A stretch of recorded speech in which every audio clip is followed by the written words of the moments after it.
Good morning, শুভ সকাল, রাধে রাধে বন্ধুরা। প্রতিদিনের মতো আজকেও আবার সকাল সকাল ঘুম থেকে উঠেই ব্লগটা শুরু করে দিলাম। তো তোমরা বন্ধুরা সকলে নিশ্চয়ই খুব ভালো আছো, আমিও খুব ভালো আছি। তো আমি এখন ঘরের যাবতীয় বাসি যে কাজকর্মগুলো আছে সেই কাজকর্মগুলোই এখন একটু করে নেব। তার ভেতরে তোমার আছে এই যে বিছানাগুলো তুলে, তো বিছানাটা তোলা হয়ে যাক, তারপর তোমাদের সঙ্গে আবার গল্প করছি। বিছানাটা তোলা হয়ে গেছে, এবার বিছানা ঝাঁটাটা দিয়ে আমি একটু বিছানাটা ভালোভাবে ঝেড়ে নেব। দেখো আজকাল এগুলোই নিত্য সঙ্গী হয়ে যাচ্ছে। এবার আমার কাছে দেখো রুম ফ্রেশনারের কালেকশানগুলো, চলো আমি তোমাদের দেখাই আমার কাছে কি কি আছে। এই দেখো রজনীগন্ধা,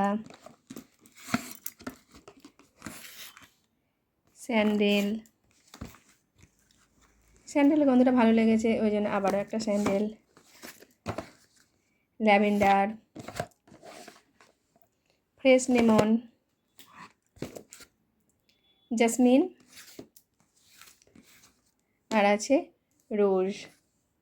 আর বাঙালিদের তো এরকম একটা জানলা থাকবেই বা একটা চেয়ার থাকবেই। হাজার তোমার আলনা থাক না কেন, আলনাতে জামা কাপড় গোছানো থাক না কেন, এরকম একটা জানালা বা এরকম চেয়ার থাকবে। রোজ যতই গোছাও না কেন এইরকমই অবস্থা হবে। রুম ফ্রেশনারের ভেতরে আমি স্যান্ডেলটা আর ফ্রেশ লেমনটা দুটোর আমি ইউজ করেছিলাম, তো দুটোর গন্ধ সুন্দর। আজকে ল্যাভেন্ডারটা ইউজ করবো, দেবো ল্যাভেন্ডারের গন্ধটা কীরকম। ঘরটা আমার পরিষ্কার হয়ে গেছে।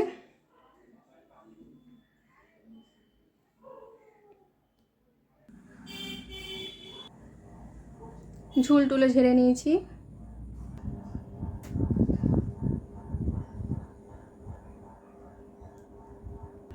এবার আমি ল্যাভেন্ডার স্মেলটা আমি দেবো না, ফ্রেশনারটা।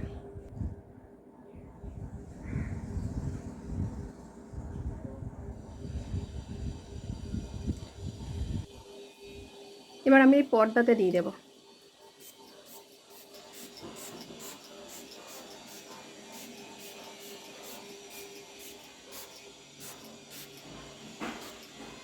স্মেলটা খুব সুন্দর।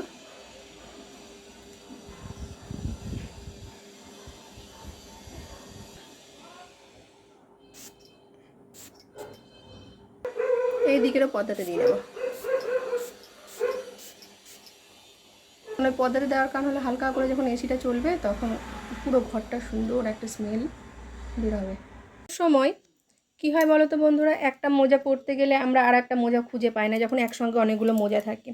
ওই জন্য আমি কি করি, যে এক কালারের মোজাগুলোকে এরকমভাবে গিট্টু মেরে রাখি। দেখো এটা দুটো একসঙ্গে এক কালার, এই জন্য এটা গিট্টু মেরে রেখেছি। আবার এই দুটো এক কালার, এই জন্য গিট্টু মেরে রেখেছি। আবার এই দুটো এক কালার, এই জন্য গিট্টু মেরে রেখেছি। এবার একসঙ্গে যদি সবগুলো পার্ট পার্ট করে খুলে যদি এরকমভাবে মিক্সড করা থাকে, তাড়াহুড়োর সময় তো খুঁজে পাওয়া যাবে না, কিন্তু যখন তাড়াহুড়ো থাকবে তখন একটা রান তুললে পরে আমরা এক জোড়া মোজা পেয়ে যাব। এখন তৈরি হয়ে নিয়েছি, চলো কোথায় যাই তোমাদের দেখাই। দেখো বাড়ি থেকে বেরোবে কি, ওরা হাজির, ওরাও যাবে। আমি ফিরে এসে ভয়েসটা দিচ্ছি, তো আমাকে গেটের সামনে ওরা বলতে চেয়েছিল আজকে যাস না, তোর কাজ সফল হবে না। তো সত্যি সত্যি আমার কাজ সফল হয়নি, আমি ফিরে আসলাম। কিন্তু যাওয়ার পথে এই পুকুরটা পড়ে, পুকুরে প্রচুর মাছ, সাপ, পানকৌড়ি থাকে। তো দেখো বন্ধুরা, দেখতে পাচ্ছ কিনা বুঝতে পারছি না, দেখো এটা হলো পানকৌড়ি, আর কিছু মাছও আছে, কিছু সাপও আছে। দেখো ভালো করে লক্ষ্য করো, দেখতে পাবে। এই দেখো সাপ। দেখো বন্ধুরা মাছ। তো অনেকটা দূর রাস্তা, মাত্র 10 মিনিটের জন্য কাজটা সফল হলো না, না হওয়াতে খুব কষ্টই পেলাম। কিন্তু আমরা কিন্তু বুঝতে পারি না পশু পাখির ভাষাটা, কিন্তু ওরা কিছু বোঝাতে চায়, ওদের ভাষাটাও কিন্তু আমাদের বোঝা উচিত। গেটের সামনে দাঁড়িয়ে ওরা যাওয়ার জন্য বাধাই দিচ্ছিল। এখানে সন্ধ্যের টিফিনের জন্য কিছু ছোলা ভিজিয়ে রেখেছি, তো ছোলাগুলো খুব ভালোভাবে ভেজে নিই, আর একটু ভিজবে। তাই মটর বলো ঘুগনি বলো, এগুলো সেদ্ধ করার আগে আমার ঠাকুমা বলতেন সামান্য অল্প পরিমাণে, মানে 1 চিমটে মতো খাবার সোডা দিয়ে দিবি, তাহলে পরে দেখবি খুব ভালো মতো সেদ্ধ হয়ে যাবে। তো এটা যেহেতু বিকেলে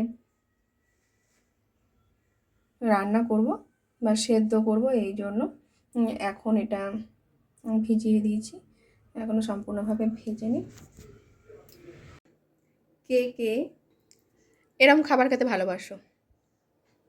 দেখো এখানে আছে জল ঢালা ভাত, শুকনো লঙ্কা ভাজা, কাঁচা পেঁয়াজ, কাঁচা ছোলা, আর আছে পাঁপড় ভাজা। ছোলাগুলো খুব একটা ভালো মতো সেদ্ধ হয়নি, সেদ্ধ বলছি সরি, ভেজানো হয়নি, কিন্তু তাও খাওয়া যাবে। এর স্বাদ কিন্তু এক কথায় অপূর্ব। মাছ, মাংস, ডিম সব কিছুকে হার মানিয়ে দেয়।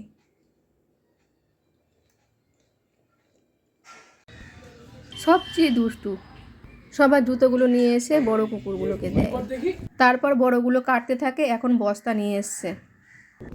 আমি প্রতিদিনই বিকেলবেলা ছাদে একটুখানি ঘোরাঘুরি করি। তো ঘোরাঘুরি করতে গিয়ে এই কাকটাকে দেখে মনে পড়লো, চলো তোমাদের কাকটাকে দেখায়। ওই যে দূরে লাইট পোস্ট দেখছো, লাইট পোস্টে দুটো কাক আছে, একটা মা একটা বাবা, দেখো দেখতে পাচ্ছ।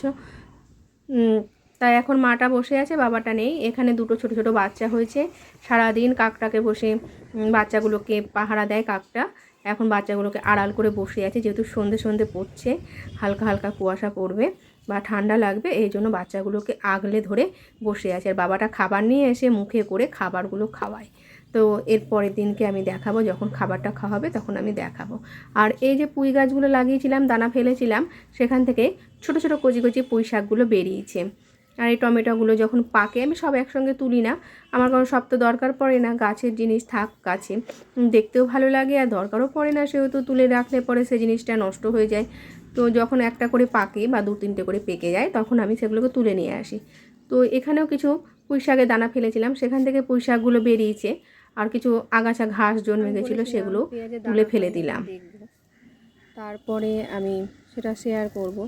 তা পেঁয়াজের কলিটা থেকে দানাগুলো বেরিয়েছে, দানাগুলো থেকে কিন্তু একটা দানাও পুষ্ট হয়নি যে এখান থেকে কোনো গাছ হবে,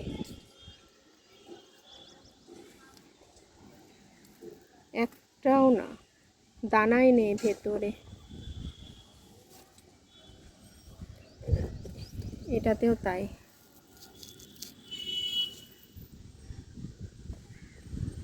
একটাও দানা নেই।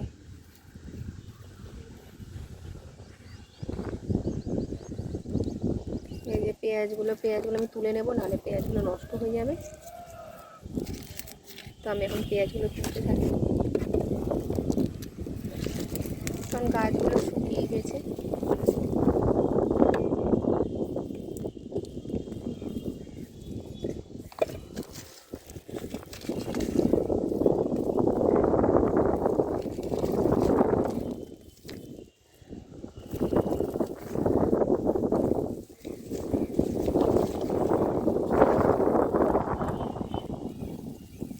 এগুলো পুরো ফ্রিজে রেখে দেবো। এই গাছ সমেত পেঁয়াজগুলো চাউমিনে দিলে পরে চাউমিনের টেস্ট দ্বিগুণ বেড়ে যাবে।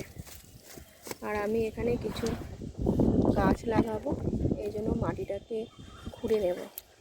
আর এই যে কুমড়ো গাছটা,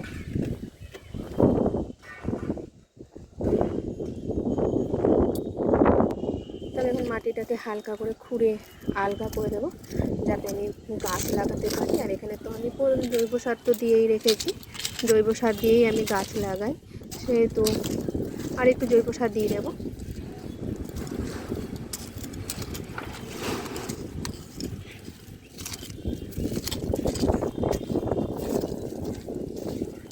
এত সুন্দর হাওয়া দিচ্ছে ছাদের মধ্যে, পুরো মনটা ভরে যাচ্ছে। এই যে আলু আলু বেরোচ্ছে, আলু।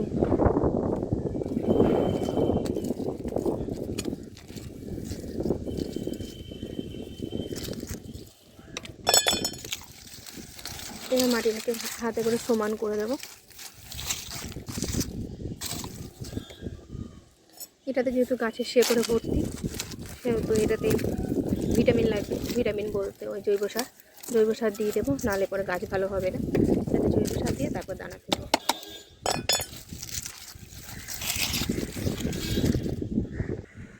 এই যে এটা একটা পেঁপে গাছ, পেঁপে গাছটাকে এরকম সতেজ তরতাজা করার জন্য, যখন পেঁপে গাছটা ছোট ছিল তখনই পেঁপে গাছের মাথাটাকে আমি একটুখানি ভেঙে দিয়েছিলাম। যখন পেঁপে গাছটার সাইজ ঠিক এতটুকু ছিল, এই যে এখান থেকে এতটুকু ছিল, এই জন্য পাশ দিয়ে যে একটা ডাল বেরিয়েছে সেই ডালটায় সোজা হয়ে উঠে যাচ্ছে। আর এই ডালটা শুকিয়ে যাবে, যখন শুকিয়ে যাবে তখন এটা ভেঙে দেবো। আর গাছটা দেখো এতটুকুতে কত সতেজ এবং মোটা হয়েছে।